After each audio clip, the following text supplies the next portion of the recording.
All right, today I want to show you how to build a plant propagation frame. This is something that I use quite a bit here in the nursery. It's a very simple process.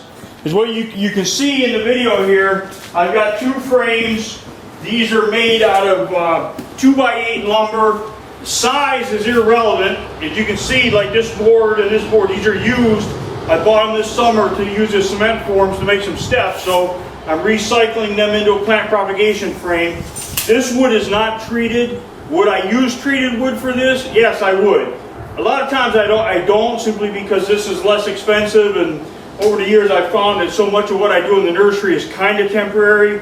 So if I know something is not going to be permanent, it's going to get moved around, I'll just save a little bit of money up front, and if these things rot out, I can replace them with treated wood or something later on. But they'll last a long time once you set them in place, so it's not something that I put any thought into. But excuse me, don't be concerned about using treated wood. The treated wood is not going to hurt your cutting. So, you know, I wanted to address that.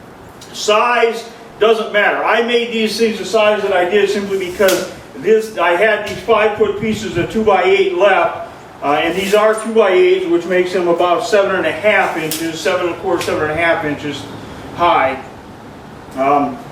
So I had 5-footers, so I made them that size, and then I ended up making these end pieces 42 inches. The board itself is 42 inches long. That might be a little wider than I really want, but not necessarily, because I'm going to cover this with plastic, and then the plastic is going to trap water. But I'll poke holes in the plastic to let the water drain through.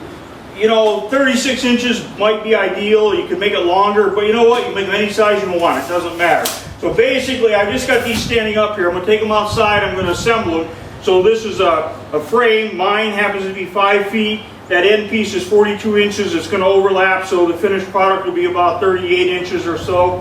And then I'm going to double stack them because I'm going to put this much growing medium in there, rooting medium. Now I can use coarse sand, or I may use something like a potting soil for hardwood cuttings. It just depends on what I want to do, or maybe I want to experiment and see which is going to give me the better result. So anyway, so this, I'm going to fill it up to here with potting medium. This frame will go on top, and that'll give me that much room to put my cuttings in there. So I'm going to take this outside, assemble it, and then I'll show you what it looks like out there.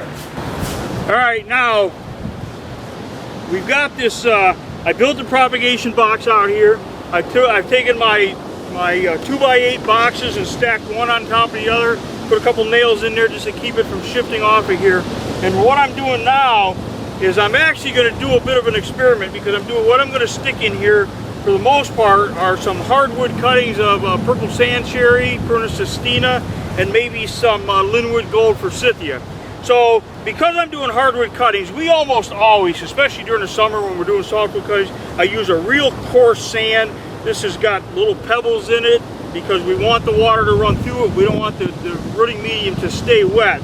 But on this side, I've actually taken what I'm going to use as my potting mixes, and this is a lot of organic material.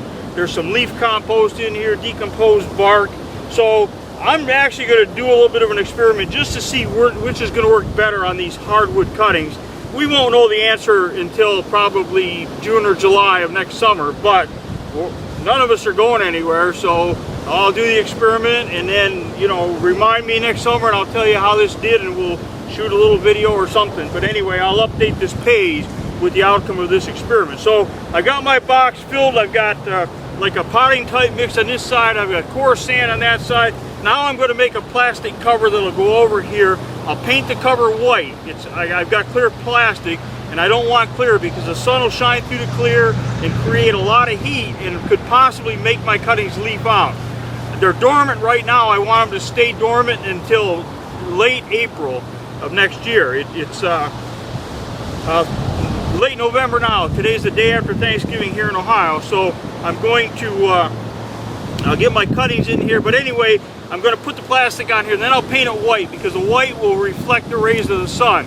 The plastic will help to retain the moisture, and water is going to puddle on top of here, but I'll poke some holes so the water can actually seep in and keep the humidity up. That way I don't have to, if I'm not out here with a watering can or something, I'll still have enough moisture in here. So anyway, we'll check back on this in a few minutes. Now you can see that I've got the, this is my cover that's going to go over top of this plant propagation box.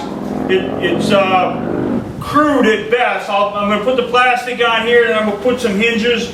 And to show you, all I did was cut these 1x4s. I didn't even miter the corners. I just cut them square, and I use these little nailers. And I'll show you. I don't even know what these things are called, but just about any lumber yard or Home Depot probably has them. You're going to have to. But anyway, I cut them in half, and then you just kind of nail them on there, and they're for making a flat joint like that. So anyway, I don't know what it's called, but that's what I used.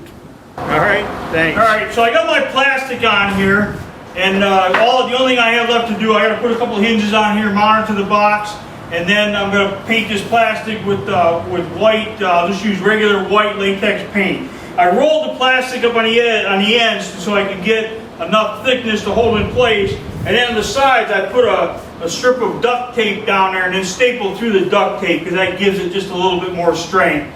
The duct tape is less likely to pull out, you know, than just a plastic with a staple through it. So that's where we're at. A little bit of paint. We're ready to stick some cuttings in here. Our plant propagation box is complete. I've got the plastic on here, painted with white latex paint. Got my little experiment going on inside of here. Now you see I got enough room. I'm going to stick my cuttings. I got more than enough room for them to grow in there. I'll stick my cuttings, and then I'll wet this medium down really good, and then when I'm all done, then I'm going to poke a few holes in the top so as water lays on top of here, it seeps in. That way this kind of waters itself over the winter months in case I'm not around or I'm not out here. But basically that's about it. Now what I'm going to stick in here, I'm going to stick a lot of hardwood, purple sand cherry, maybe some forsythia or something else. If you want more information on rooting cuttings of all kinds at different times of the year, all kinds of plant propagation, go to freeplants.com or mikesbackyardnursery.com. Get on the email list because I'm constantly sending stuff out, all kinds of tips and tricks and stuff about growing plants from scratch, growing plants from cuttings, growing plants from seeds, Japanese maples, you know it. So basically that's about it. We'll get the cuttings in here. Thanks a lot.